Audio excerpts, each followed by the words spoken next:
to you live from the seventh layer of hell. It's another edition of You're a Fucking Moron. I'm Slugger, and here's your host, Reginald.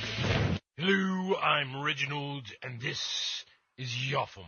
Due to popular request, this week we take a look at the President of the United States, George W. Bush. His ineptness at remembering even the most rudimentary of sayings is staggering. Here's a quote from W, trying to remember a proverb that even grade school children knew. There's an old saying in Tennessee, I know it's in Texas, probably in Tennessee, that says, fool me once, shame on you. Fool me, you can't get fooled again. Oh, it gets worse. Trust me, it gets much, much worse. Actually, this may sound a little West Texan to you, but I like it when I'm talking about myself, and when he's talking about myself, all of us are talking about me. I personally believe that W is a secret government experiment in artificial stupidity. On April 9, 2002, he said, and so, in my state of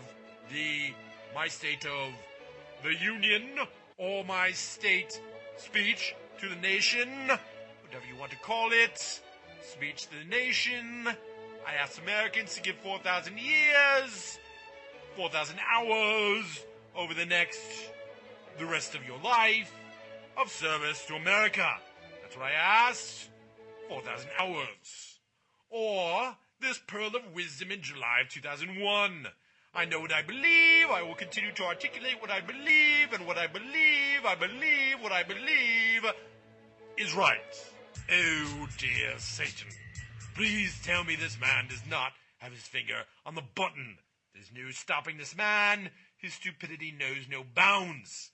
He is the Monet of morons, the Beethoven of boneheads, the Socrates of simpletons.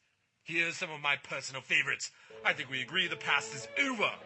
Republicans understand the importance of bondage between a mother and a child. And the piece de resistance. You teach a child to read, and he or her will be able to pass a literacy test. Oh, dear Satan.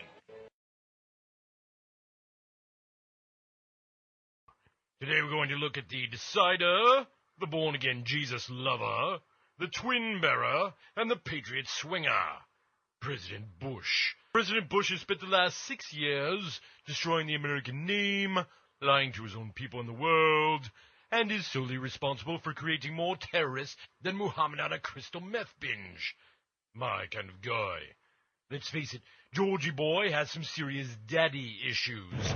As a failure, cokehead, and drunkard, good old boy President Bush wanted to make dear old dad proud when he took office.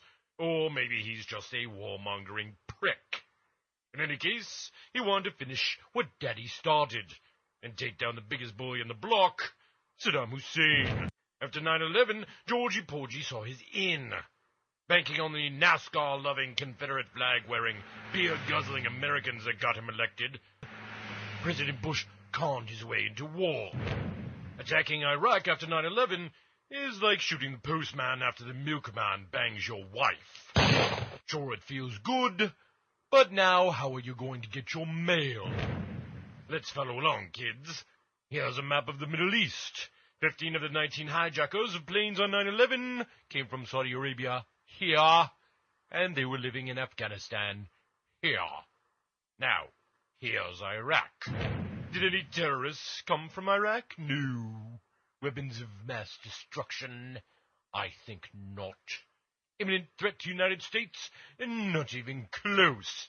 Unless, of course, you expected Saddam Hussein to sail over in a boat and yell really loudly at the shore. I will kill you infidels! Nani poo-poo! Well, President Bush bombed the crap out of them anyway. Saddam says he hated Georgie's daddy. How hard could it be to kill a bunch of towelheads who don't believe in Jesus?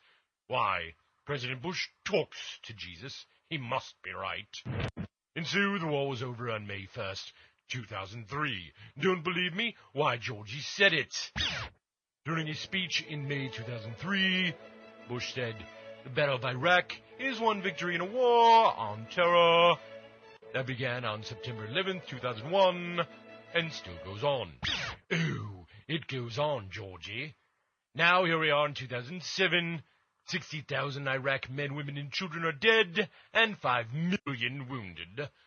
Over 3,000 U.S. troops dead, and 24,000 wounded. We've got a special place in hell for people who rack up those types of numbers. Well, at least America caught the mastermind behind 9/11. Osama bin Laden? Oh, no, not him. This guy. Khalid Sheikh Mohammed confessed to planning the whole thing, and it only took 3 years of torture to get it out of him. Why, I feel so much safer now. Of course, he also confessed to killing JFK, breaking up Brad and Jennifer, and being the good ship Lollipop. But let's not cross hairs. As for Osama bin Laden, well, you can run, but you can't hide. Oh, well, maybe you can. Seems the boys in Washington are not too good at hunting, unless the target is your best friend's face. If you believe Iraq had anything to do with 9/11, then you are a moron. If you believe that the American people should pay $200 million a day to police a country that doesn't even want them there, then you are a moron. President Bush, thanks for getting Americans involved in a religious battle that has been raging for centuries, that you cannot possibly ever win. President Bush, you are a fucking moron. Thank you.